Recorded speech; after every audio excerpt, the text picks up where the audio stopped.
Welcome to A Waldorf Journey, a podcast for teachers, parents, students, and people who are passionate about Waldorf education.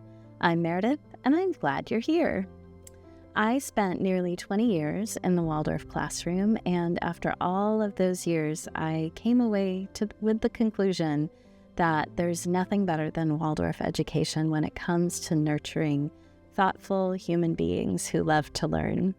And I'm really glad to be talking with you now. If you are listening to this, this has been an audio podcast for quite some time, and it's still available on Apple and Spotify. And but now I am broadening my horizons, and I have recorded video to go along with this. So you can find video on YouTube. And if you're joining me on YouTube, then I'm glad you're here. We're just getting started and there is more to come. So as always, you can get more information about the work that I do and a lot more just about Waldorf education in general on my website, awaldorfjourney.com. And while you're there, you can subscribe and get my newsletter. And I'll keep you up to date with things that are going on and other thoughts that are on my mind regarding Waldorf education. But today, I had in mind to talk to you about a particular subject, and that is I've been thinking a lot about history and mythology. And this is really coming about because for many years I have offered curriculum guides for lots of different topics in Waldorf education, lots of different blocks throughout the grades. But I have not been on top of putting together my history guides. And a big reason behind that is because it has always felt like a somewhat monumental task to teach history. We kind of hold this idea that we have this large sweep of human history that we can teach, and that ideally, by the end of 8th grade, they are right up to the modern day. I have some thoughts and opinions about that, but all of that is pretty daunting. And history is only growing and getting longer, and so there's just so much more to teach all the time. And so I've always felt a little uncertain about putting forth a particular viewpoint or perspective on teaching history. And also just in terms of my own finding my way with the topic, I didn't quite feel like I had the authority or that I had everything pulled together so that I could do that. But now that I'm no longer teaching actively in the classroom, I really do crave that experience of putting together a block and researching all of the different stories that I might tell and all of those things. And so I've started going back and doing that. So I've pulled out all of my old lesson books and looked at the things that I did in 5th grade and 6th grade and all of the different grades, and what stories I told, and I'm putting them together in curriculum guides. So my hope is that by the summer of 2025, I will have the full spectrum of guides ready to go, so that all of the grades will be complete and that you can use them to teach any block that you might be teaching through the grades. I've got my work cut out for me to make that happen, but I'm excited to get going with it, and I have been. And that's why my head has really been in history. And so I wanted to talk today about the mythology/history side of our curriculum and talk about how through the grades, the topic transitions from talking about mythology and imagination and fairy tales in 1st grade all the way up to modern day history in 8th grade. How do we make that sweep happen? And more importantly, what are the child development impulses that guide that work? And because the beauty of the Waldorf curriculum is that it is informed by and in response to child development. And that we certainly could teach any subject at any time, to any student, but the beauty and wisdom of the Waldorf curriculum is that it speaks to the child at the stage that they are at that time.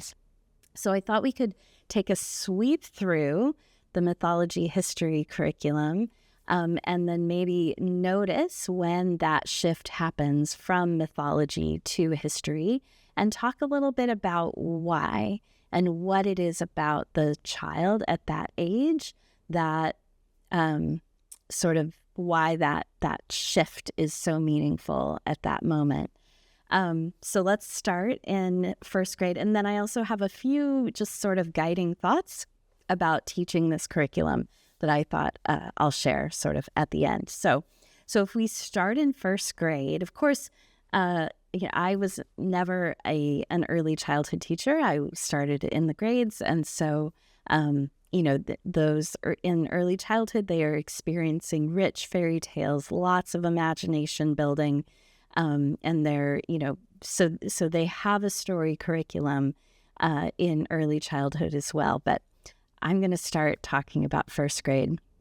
So in first grade, it's fairy tales. And we can look at, in first grade, it's through the fairy tales, they're really looking at archetypal characters that they can connect with and resonate with. So they can, everyone can feel what it's like to be a prince. Everyone knows what it feels like to be the king, or to be the giant, or the villain in these stories. So they all sort of, we paint them in this way, so that they represent sort of these archetypal characters, and that's really meaningful for the students at that time. So that's the first grade curriculum, is fairy tales. I don't think I'm going to go into depth about every single grade, but just so we can notice the sweep. So fairy tales in first grade. In second grade, we move on to fables and saints, or I called it heroes of humanity, or helpers of humanity is what I called that block. And those two sides, the fables and the helpers of humanity, really represent two sides of the second grader and what they're experiencing. So the fables we see these animals that are kind of at the whim of their instincts. And so, and sometimes in those stories, those instincts sort of come back to get them.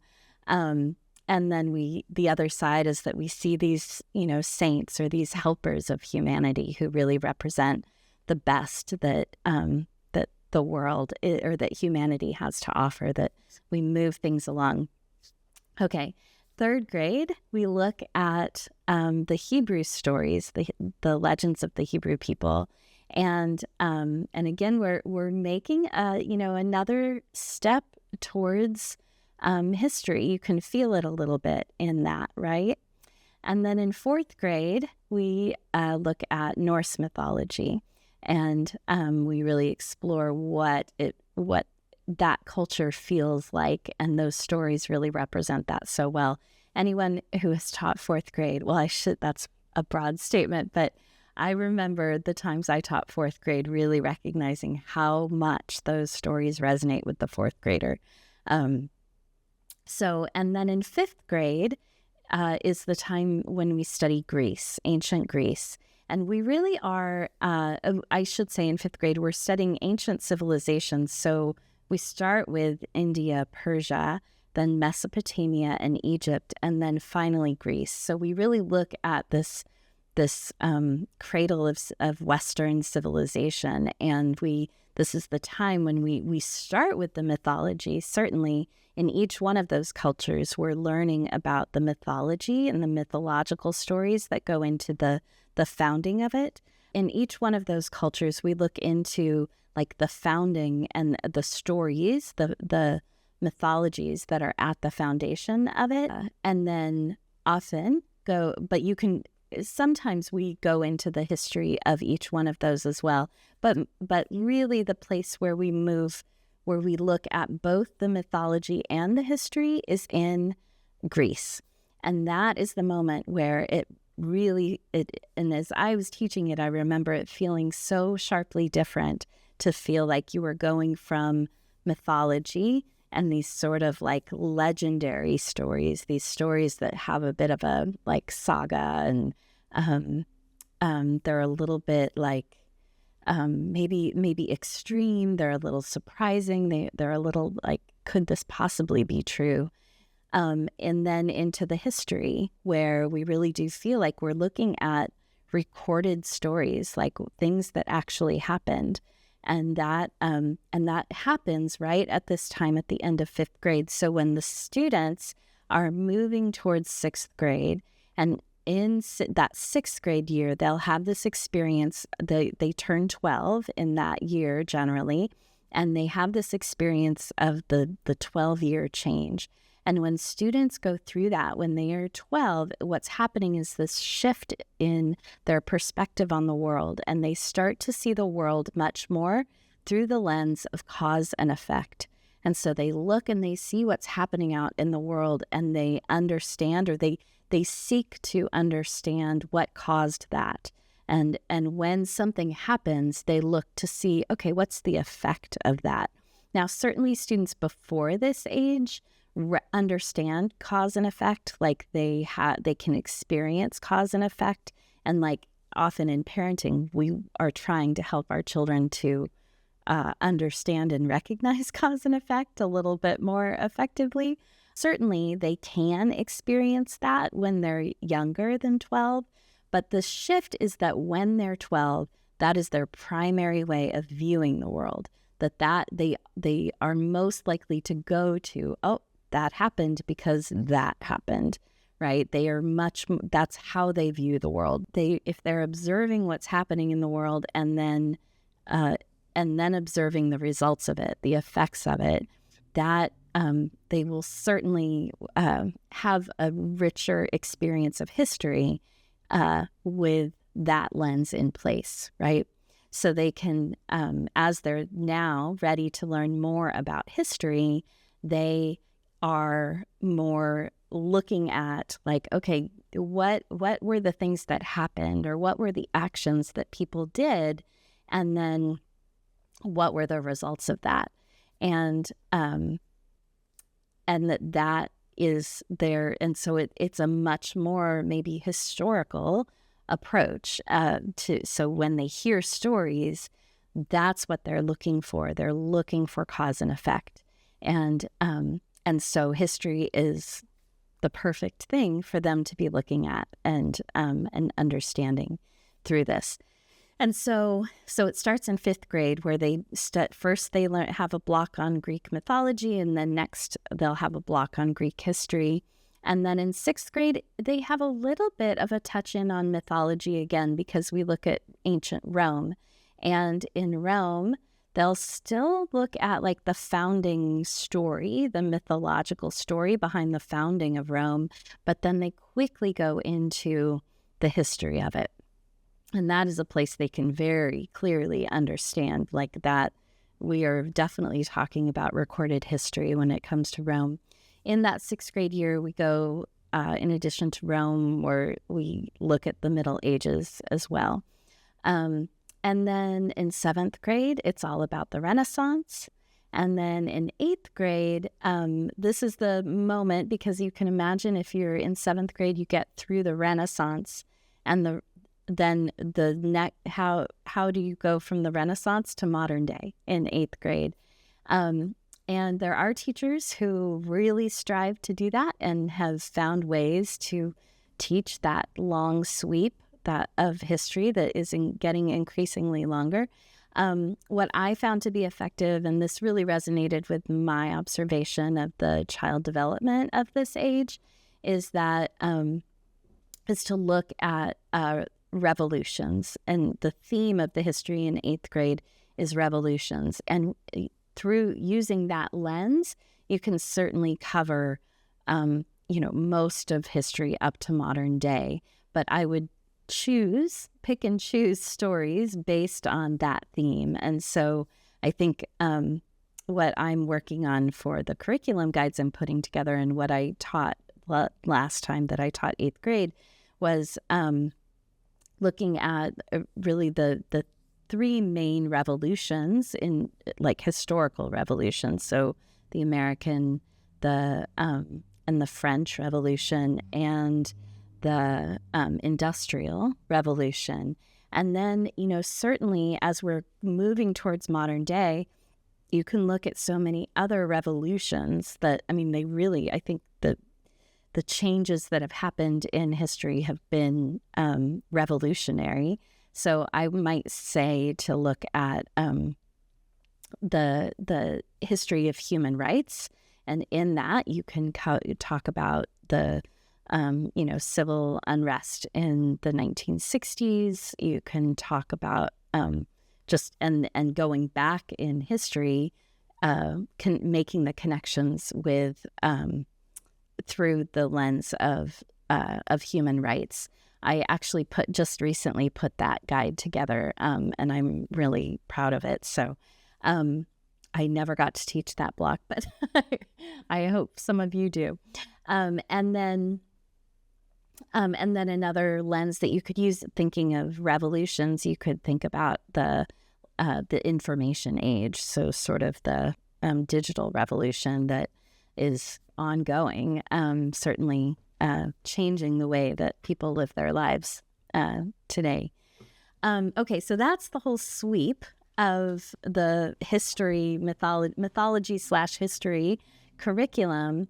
But there are a couple of key things I want to bring attention to. So to note that though we're teaching history, like facts and real life, we need to be mindful that we are not, it's not fact-based. Like I growing up, and many of us had this experience that when we were taught history, it was about wars and dates and things that we really had, that were difficult to connect to. And I remember when I became a teacher and I started looking into all the different ways that you could teach history, I just remember thinking what a travesty it was that this was the way that I learned history. It just seems so uninteresting when history is actually the most fascinating subject, I think. So I just want to impress upon you this idea that we are still teaching to the imagination. The children that we are teaching in the Waldorf Elementary School, the main way that they are engaged is through their imagination. So we're still looking to create lively pictures and give them sensory experiences that will sort of ignite that imagination and help them and give them that experience of creating images in their imaginations, in their mind's eye. And that is, when I was in the classroom, that was really one of my main goals, was to have the students every day have an experience where they were actively creating an imagination in their minds in response to a story that I was telling. And so knowing that the imagination is our sort of medium, it's the way that we can approach them. The question is like, what types of content are going to ignite that imagination the most? And it really, to me and to lots of people lots of Waldorf teachers, it's with biographies. And so while in the lower grades, they were learning about characters and individuals that they could connect with and understand on a human level, as they move up through the grades, we're looking at biographies as our main tool for teaching history. We're telling the students about people and how they have lived their lives throughout this stretch of history in whatever block it is that we're telling.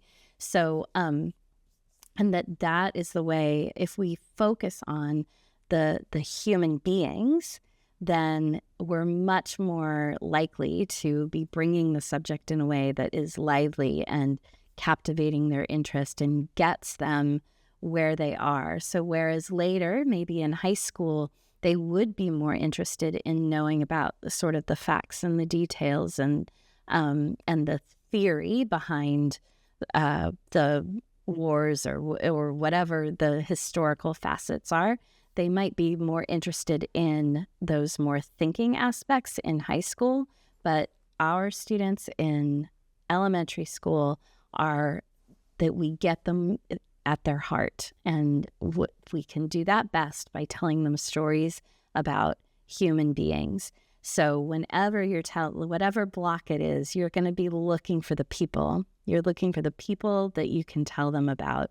And it's difficult sometimes because you may have like a historical event that you want them to really understand, but you need to be telling it through the eyes of a person. And that will resonate the most for them. So biographies, that's my one point about teaching history. And then secondly, I really want to put in a plug and just really emphasize the value of telling stories rather than reading them. And, there's a lot in that. And I guess I will say that our students need to have the experience of reading for information. That is a skill that we need to teach them to be able to do. And so it's a practice that you need to build into your lessons, that they can read something and then pull out of it. And it's more like they need to read something, digest it, and then pull out of themselves the information and whatever it was that they learned about in that piece of writing. They do need to be able to do that. However, that soul food of the curriculum, the lesson content that you bring to them, is far better brought through a story that you tell to your students. And I will say, I guess the best way to think about it is that that the story comes alive for them much more strongly when it is told by someone who it is also alive for. So, so a story, anyone, I'm sure if you've told a story, you know what it feels like to be in it, to like digest it and to really just kind of be immersed in the images of the story. And that is the way, for the way I tell stories, that's the way that I can move through telling a story. It's really difficult for me if I need to like remember word for word or, something like that, like just memorize a script. I just can't do it that way. I need to like imagine it and then just describe what I'm imagining. And so when I do that, I'm in the story. That story is alive for me. I have done the work of building those images. That work that I want the students to be able to do, I have already done it, and I'm doing it as I'm telling it to them. So if I want them to be able to do that, this is the best way for them to, when they're seeing me build those images, and often we're doing it together as I'm telling the story. Like I'm describing the images that are in my mind, and as I'm doing that, they're creating those same images in their mind or some similar version of those images in their minds. And so that is the most effective way to get them the practice of building images. And I'll just say, I'm hearing myself talk about this and thinking about this incredibly strong emphasis on having students build images. And really, like, what's the purpose of that? Why is it so important to have students build images? And I will say that when I think about like students who can create an imagination based on it, just a description from their teacher or from very little else, if they can build an imagination and they can create an image, they're in essence having an idea that nobody has ever had before. and they're creating something entirely new. And to my mind, those are the people who are going to solve the big problems of the world, who are going to fix climate change, because they can have an idea that nobody's ever had before. So far, nobody's come up with the idea to fix climate change. So we need people who are in the habit and they know what it feels like to have an idea that nobody's ever had before. And that comes from the experience of building an imagination that on their own, just from, a description or from,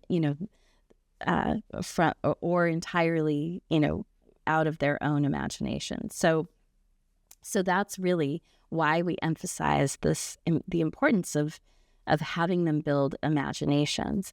And as I mentioned, this happens best when you are also building imaginations and you are telling the story. Because if you're reading the story, and I'll speak from my own experience, but I imagine that others have had this experience as well.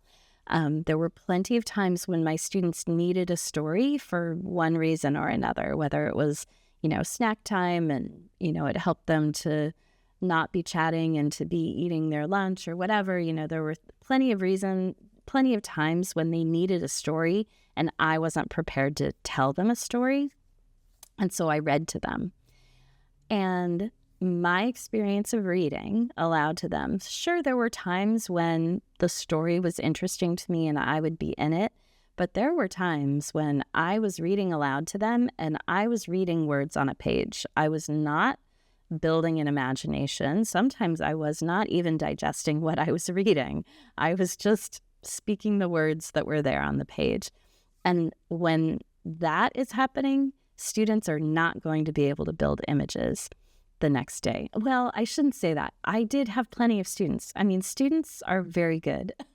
Young people are very good at building images. But, and there were times when I remember feeling disconnected from what I was reading, and the students were very connected to it. So, but it's better. It is far better when it's a story that is told. And so though you can't, I recognize it's challenging. It's hard to, tell so many stories and to, learn them all and to be ready to tell a new story every day. It is worth the effort. And when you really want to make sure that your students are building images around a story, then make sure that story is told and not read. And that maybe there are stories at some time in the week that you need to compromise on and that you are going to read them and that you're not going to tell them. But students have a far better experience when you tell a story. And so don't do that with the best. Don't read a story that is like one of the best.